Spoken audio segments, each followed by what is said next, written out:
Exercise, eat wisely, love the Lord and people, and have a good attitude. As I told you, attitude is 90% and circumstances are 10. She is 101 years old, Marge Jedden. Those are her tips on living longer. We'll have more from her and others like her coming up. They are an inspiration and a mystery. One of the most fascinating slices, we think, of the world's population. People who live to be 100 years or older and yet remain healthy, even vigorous. They're clearly doing something right. But what exactly? Researchers are slowly beginning to unravel why this elite group is off the charts when it comes not just to aging, but aging well, extraordinarily well. National Geographic devotes its cover story this month to the secrets of living longer. The issue is now on newsstands, and Dan Buettner, who wrote the story, will be joining us later to answer your calls and your emails. He visited 3 corners of the world where people live the longest to find out exactly what they're doing and what lessons they have to teach us. Tonight we'll take you around the globe, retracing Dan's path. Along the way, you'll meet some remarkable people. We're pretty sure they'll change everything you thought you knew about what it means to be old, very old. We begin in Loma Linda, California, of all places, home to some of the hardiest people in the United States. Here's CNN's Gary Tuchman. You ready? I think so. Marge Jedden renewed her driver's license in 2004.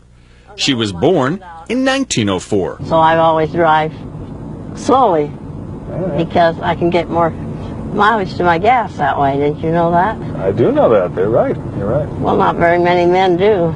Marge is now 101. Her license expires when she's 104.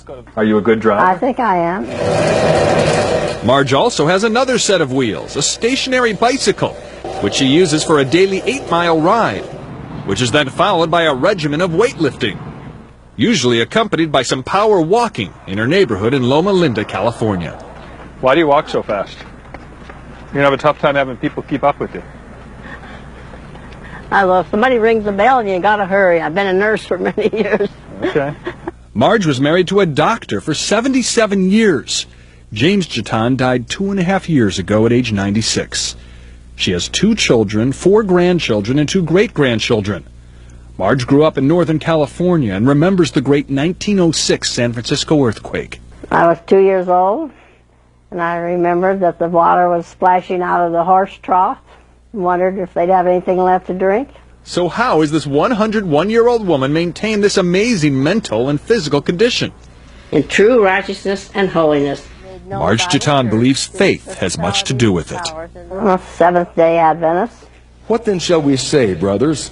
The Adventists, Christians who observe the Sabbath on Saturday, the 7th day of the week, preach good health. An Adventist is not supposed to drink, smoke, or eat many types of meat. Many Adventists don't eat any meat at all and refrain from coffee and soft drinks. Our bodies are an important part of what it means to be children of God. We only have one while we're here. Now suck it up. Surprise breath and stay surprised. All right.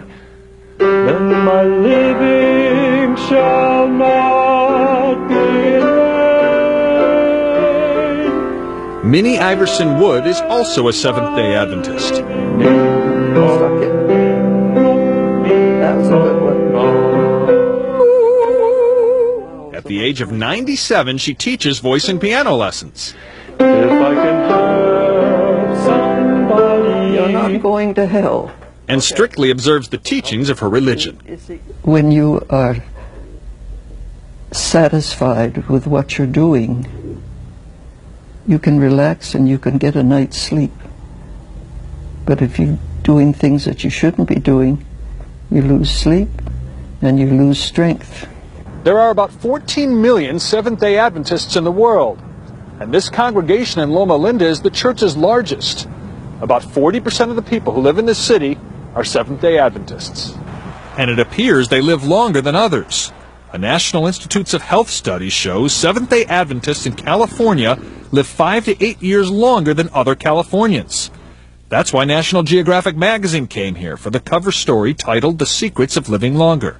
That religious-based sense of purpose, I think, gave them a enthusiasm for life, something that propelled them into their older years. May your kingdom be established in our praises The Loma Linda congregation is full of elderly people.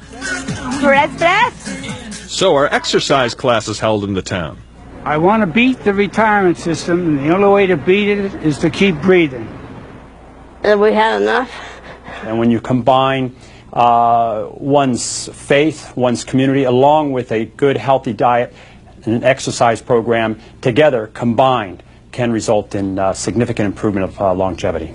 Marge Jatan is one other quality that leads to longevity, a good sense of humor. Not only do you not look 101, you don't look 91. You look about 81. Well, keep talking. Marge says it all comes back to faith and embracing every day. How does it make you feel that you've reached this age and are in the shape you are, such good shape? I marvel at it. Marge and Minnie are very inspirational women. It's very nice to do such an inspirational story. And here's a good addition to it. 101-year-old Marge does a lot of volunteer work at the hospital, at her church, and last night, a civic group in Southern California gave her the Philanthropist of the Year award.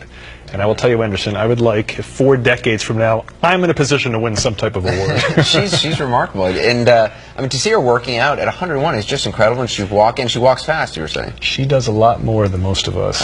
Yeah, I know. I was watching her thinking, I really got to start going to the gym. This is really getting pathetic. I think she's lifting more weights than I can. Even learning to take a deep breath now and then, and spirituality. I think with the Seventh-day Adventists, the spirituality in their lives probably plays a role in having that kind of peace of mind that you're talking about. It's very important. Well, Dan, one of the Seventh-day Adventists we were hearing from earlier in Gary Tuckson's piece, I mean, was saying about going to sleep at night, sort of feeling good about what you've done throughout the day and not sort of tossing and turning, and sort of all the people in the piece seem very content with their life. The Adventists, encoded in their religion, is 24 hours, sunset Friday to sunset Saturday, where they take a sanctuary in time, no matter how busy, no matter how stressed out they are. They take 24 hours to focus on their religion, on their family, and then they actually prescribe to take walks in nature. That's good. That's cool. So, there's so many, you know, I'm glad we're doing this, because I mean, I completely don't live this lifestyle, and I really now am more motivated to do it more than ever. We got another question from Brandy in Massachusetts. Brandy, good evening. What's your question? Hi, Anderson. I love your show. Thanks. My question concerns climate. The people being interviewed seem to be from a warmer climate. Does that have anything to do with living longer, perhaps? Dan, what'd you find? Well, that was true in Okinawa and Sardinia, but the Seventh-day Adventists, they're all over the United States. In fact, they're all over the world. And this Adventist health study out of Loma Linda showed that that men can live as much as 11 years longer than their American counterparts. So this is purely lifestyle, and it doesn't have anything to do with climate. The Seventh-day Adventists found that people who eat nuts 4 times a week, at least 2 ounces, were living as much as 3 years longer than people who weren't eating nuts. They don't know why, but certainly a plant-based diet. Dr. Pearls, what